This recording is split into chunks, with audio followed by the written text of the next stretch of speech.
Introduction, rise and fall of Somali pirates. If a person robs you on land, they are a thief. But if they rob you at sea, Pirate. they're a pirate. Let's say it's 2007. Just like Captain Phillips. And you're the captain of a cargo ship traveling off the coast of the Horn of Africa. You're transporting wheat from Kenya to Saudi Arabia.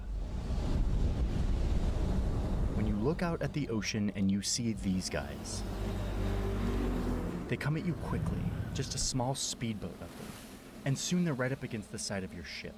They're about to throw a ladder to climb up.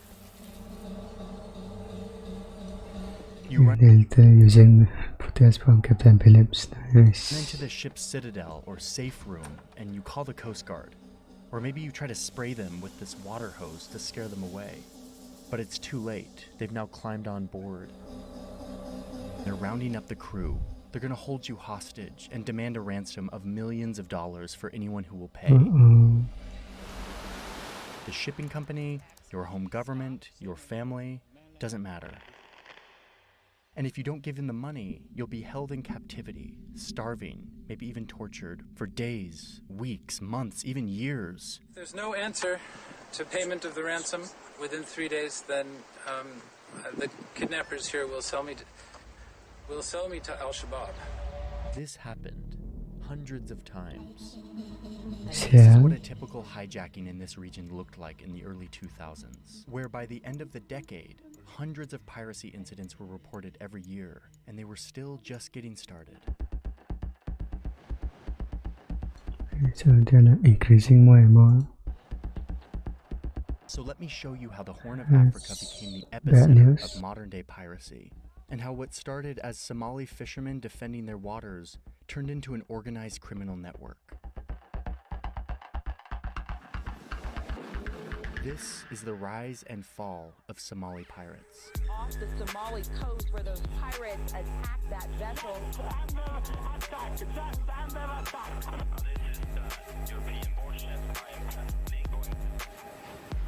You're dealing with irrational people.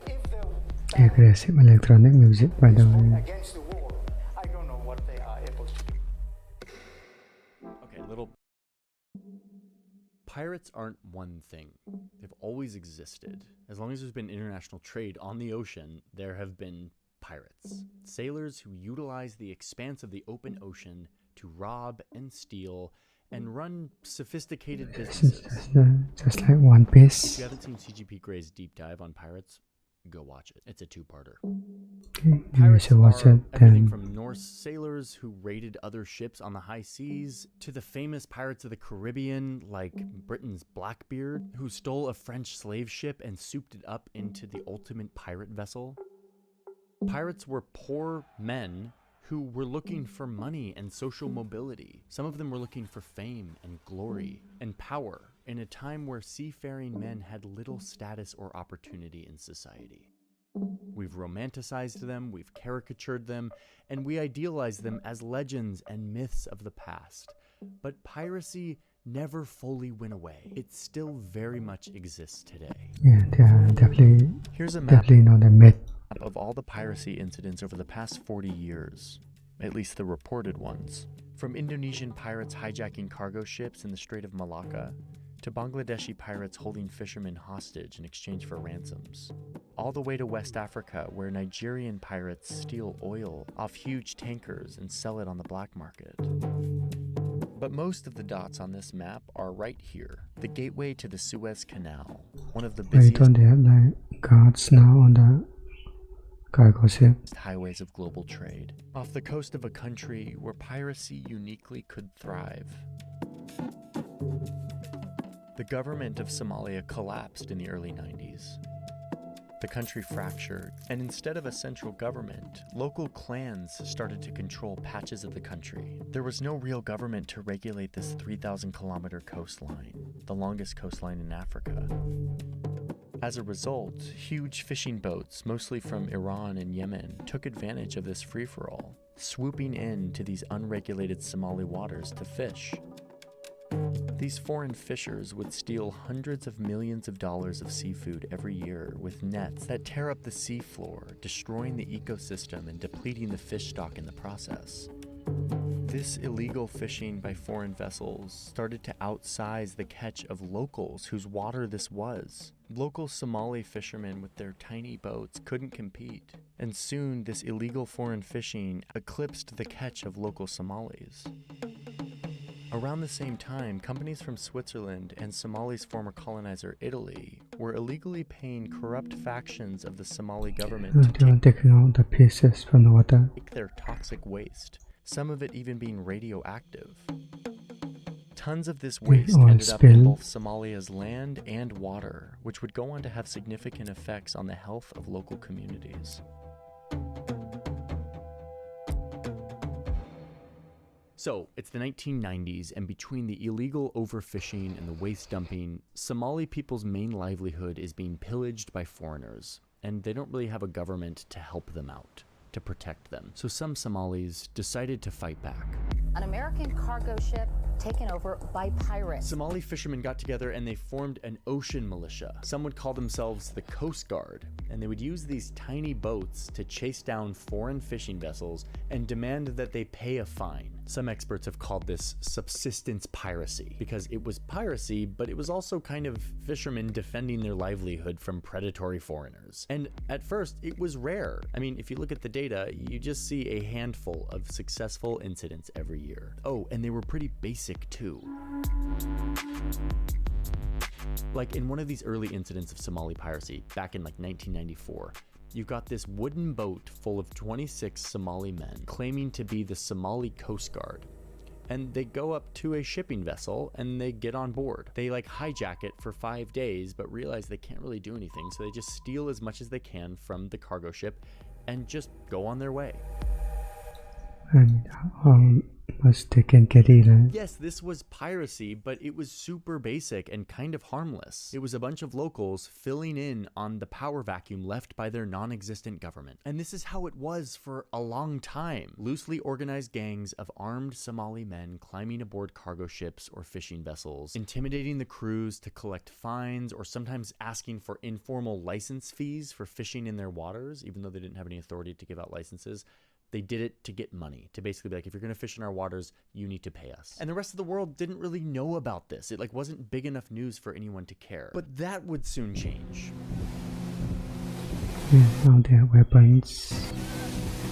Across the region, 80,000 people are dead. At least 22,000 of them were killed Why here is the guy still filming? in Sri Lanka. So there's kind of a turning point. Christmas 2004. This tsunami was devastating, mostly in Southeast Asia, but it also hit Somalia's really delicate coast, destroying homes and boats and crippling an already delicate economy and food supply. The tsunami took the lives of some 150 people in Somalia and poisoned the precious little water supply that people had here. And it also washed up some of that toxic waste that had been dumped off their shores. This led to a UN investigation, which concluded that the waste was What likely is causing that thing? severe damage to the health of local people. And at this point, Somalia still isn't one country. There's some parts of the country that are peaceful and safe and under government control, but most of Somalia is still a patchwork of competing clans and warlords, a hotbed for terrorism and organized crime networks that control different parts of the country.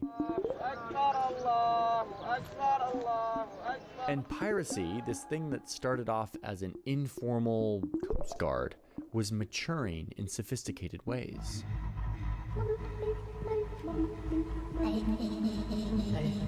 By 2005, you start to see pirates using motherships, larger ships that allow them to go way further off their coast, and then to use speedboats to attack like they did to this cargo ship. This was a huge level up for Somali pirates.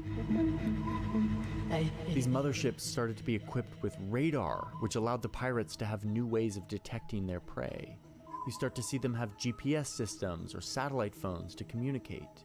Pirates start looking at shipping Where are industry, they buying these ships? blogs and databases to locate and track shipping vessels. Is This it was even legal to sell this? turning from basic subsistence piracy to something more sophisticated. Pirates started to realize just how much money and value was flowing through this corridor, headed towards the Suez Canal, like one of the busiest highways of international trade in the world. And with these new and improved tactics came more profitable business models that would change everything for pirates. Police in Finland say the owner of the missing freighter Arctic Sea has received a demand for a ransom. It was the early 2000s, and it was the beginning of the era of ransoms. You were kidnapped by Somali pirates. I You were remember held this. hostage for more than 2 years. Hey Michael, it's Johnny Harris. Hi, Johnny. Good to hear from you. How are you? So we had a really interesting conversation with this American journalist named Michael Scott Moore. He was kidnapped by Somali pirates and held for almost 3 years before being released for a $1.6 million ransom. People say, oh, but they're just frustrated fishermen. They're not. They were in the 90s, but it was a much bigger deal than just fishermen turning to piracy. Ransoms changed everything. Pirates were realizing how easy it was to hold a ship hostage and to demand a multi-million-dollar ransom to extract a huge profit, which attracted the attention of warlords who saw a business opportunity. Warlords now wanted to fund hijackings, like this one where pirates were hijacking a Ukrainian coal ship that was traveling from South Africa to Turkey.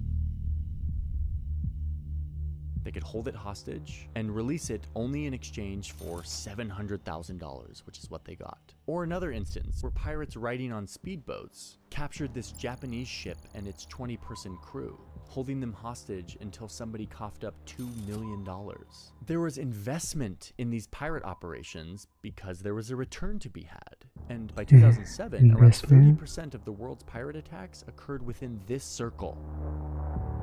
But wait, let's keep this in perspective. This actually wasn't particularly high. If you look at a graph of all of the other regions of the world, you'll see that this wasn't by any means an outlier. But watch what happens the next year. This line going up represents the expansion of the piracy industry in Somalia.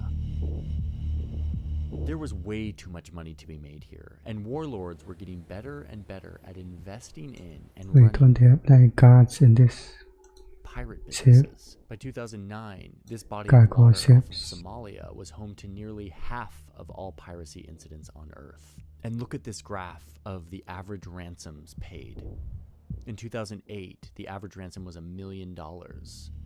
A total of $30 million was paid out that year. And you got to keep this in perspective. These were huge sums of money for anyone, but especially poor fishermen turned pirates in a country with a GDP per person of $517 per year. But even still, this was just the beginning. If you simply refuse to pay, I mean, the pirates have a lot of hostages. The consequences of those being shot, for instance, would be Even the eyebrows. unimaginable.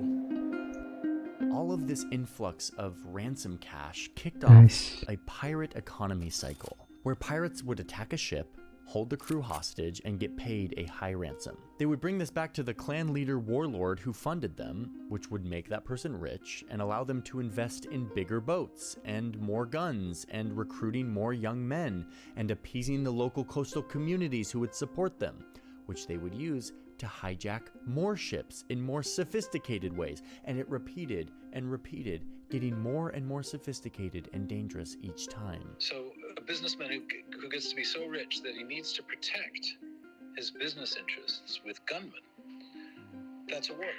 And a pirate boss is nothing else. He's a businessman who invests in piracy. The pirate businesses had lawyers and cooks and banknote tellers with machines that could detect fake bills so that they could know if their ransom cash was real or not. There was this great reporting at the time in 2009 by Reuters. One of their journalists went to a pirate town that had been a sleepy fishing village but had turned into a booming pirate hub, or in their words, pirate lair.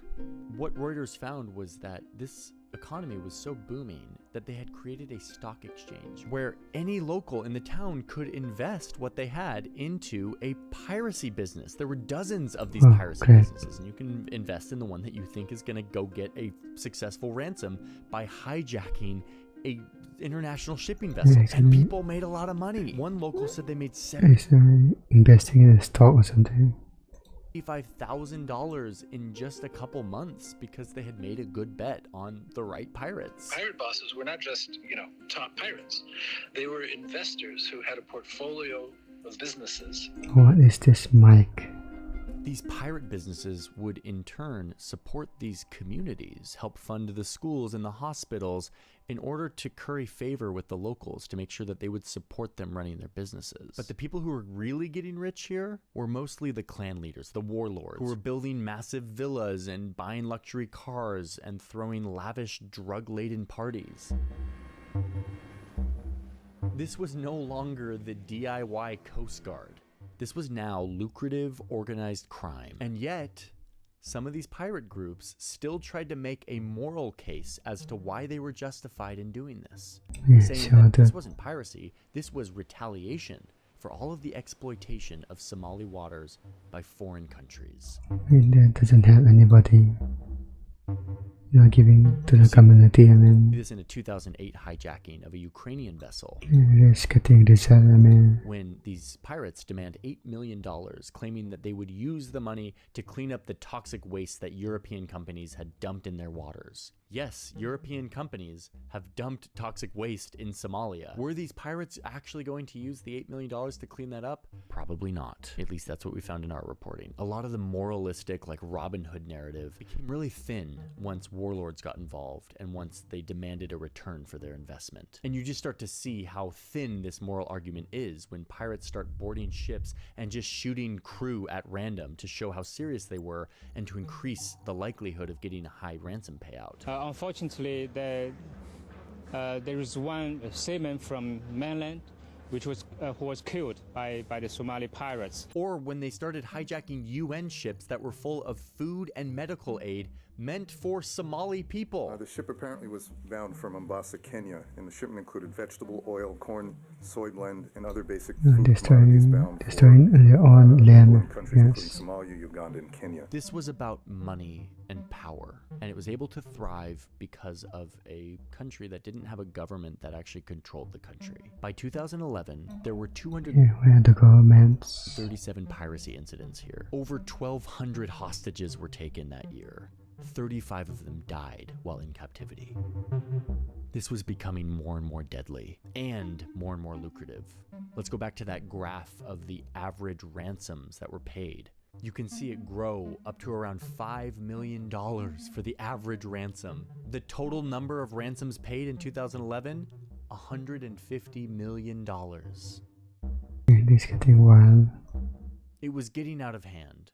But it would take a few key events for the world to really take notice. Ladies and gentlemen, all ships stay inside, stay inside, stay inside. We are trying to let's get the American and that's it. Stay run away from them now. Stay inside, everybody. This is a real alarm. Please stay inside. There's this funny thing in international news where in order for the world to take notice of something, it sort of has to affect Westerners. Yeah.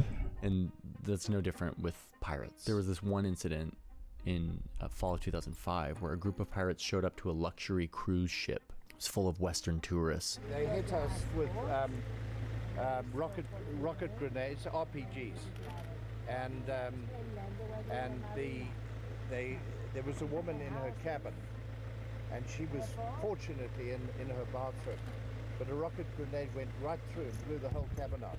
The cruise ship escaped, but it still led to global news coverage.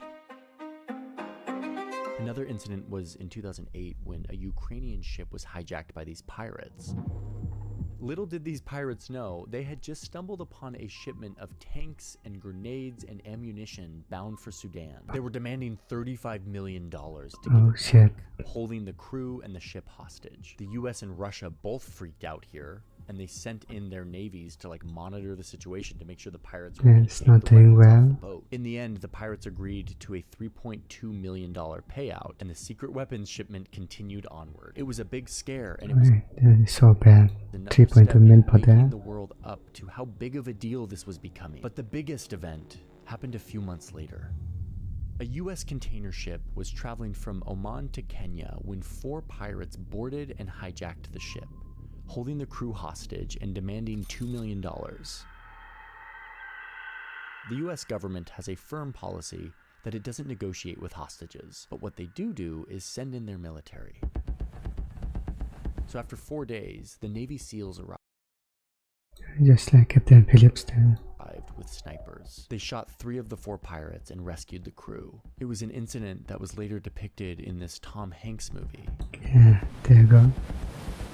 These were dramatic events, a hostage situation with snipers and Navy SEALs, and it spread into the international news cycle in a way that Somali piracy just hadn't before. That Captain Phillips was taken hostage for almost 5 days and then rescued by the US Navy. It was clear that this had become too lucrative of an economy. There was too much incentive for warlords to get in on all of this money for it to stop. The only way to slow this down was a serious intervention. As we were reporting this story, I kept asking, like, why is this such a difficult problem to solve? And we asked all of the experts we interviewed, and we had comes a response. Why this is way more complicated than expected. First off, guns. You can't really carry guns on international shipping vessels, partly because there's international gun laws that are complicated, partly because shipping companies don't want guns on boats because it can be a weird liability thing. You can't just have like a gun in a safe box somewhere. Really? Second, it's hard to send in the navies to patrol these waters because pirates often don't look like pirates until it's too late, at which point they're prone to use their victims as human shields against any threatening navy. So unless you've got like the best snipers in the world, like the Navy SEALs, it's actually really hard to use just like military force against these pirates. And lastly, you have to remember what we're talking about. We're talking about the open ocean, huge swaths of water. It's really challenging to monitor and control this in an effective way. It's one reason why piracy has always thrived on the open sea. But even despite all these challenges, governments and businesses put their heads together and they figured something out. The first one's kind of boring. You have to do something right. This report that this international shipping organization put out that basically teaches ships and captains and companies how to protect themselves. They recommend them using this high pressure hose that allows them to just like spray water at the pirates. They started recommending putting barbed wire and razor wire around your ship. Kind of gnarly. Put locks on your doors. Increase your surveillance. Like, this is pretty basic stuff. Create a safe room or a citadel where you can like lock yourself in if you get hijacked. But one of the big things they did was create There's some creative ways. this internationally recognized corridor where ships could all travel together like in a caravan, sometimes escorted by a Navy ship from one of these countries, helping them navigate this really busy but very vulnerable part of the international shipping highway. And another huge step was, in spite of all the complicated gun laws, vessels were now allowed to employ armed guards to stand watch as they navigate these waters. Yeah, now you've got finally, like huh? security guards with guns on the ship who have nothing else to do but like protect the boat. And guess what? All of these strategies totally worked.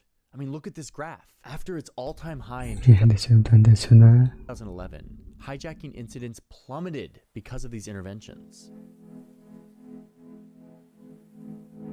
But this leaves us with kind of a complicated resolution here. These communities were left behind by their government. They don't have the infrastructure of a society where people can thrive and work. That's for a lot of reasons, but it's in part because of the pillaging and the exploitation from outsiders. And so while these warlords who committed horrific crimes to get rich deserve no moral justification, it is morally complicated when you look at people who are just trying to live, whose waters have been poisoned by toxic waste, whose country has been pillaged, and who turned to piracy as a last resort. But I'm not going to go into the ethical dilemma. So there's just... You all can fight that out in the comments That's if you it. want.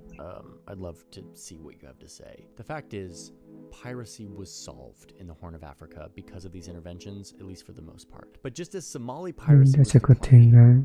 incidents of piracy started popping up on the other side of the continent. The Gulf of Guinea took Somalia's title as the piracy hotspot of the world. These attacks happen for different reasons, and they look quite different. They're usually Nigerian pirates boarding oil tankers to steal the oil that they feel like was stolen from their land. The international community is now turning its focus here, and this is a more complicated thing to solve. The problem pops up. A lot more reasons. The fact is, piracy won't go away as long as the ingredients that have always fueled it exist. Frustrated young men with no chance of finding work in an economy, incentivized and organized by clan leaders looking to get rich on the high seas, operating in a gray area. Doesn't mean you should commit crimes. It's a pretty easy thing to do. I mean, where the government and the society that should support them doesn't exist or is too weak to help, leaving them to fend for themselves and to turn to more and more sophisticated forms of crime in the process. This is complicated, I guess. You guys tell me the ending there. Is a real person? I have no idea. Okay, so I'm out of now.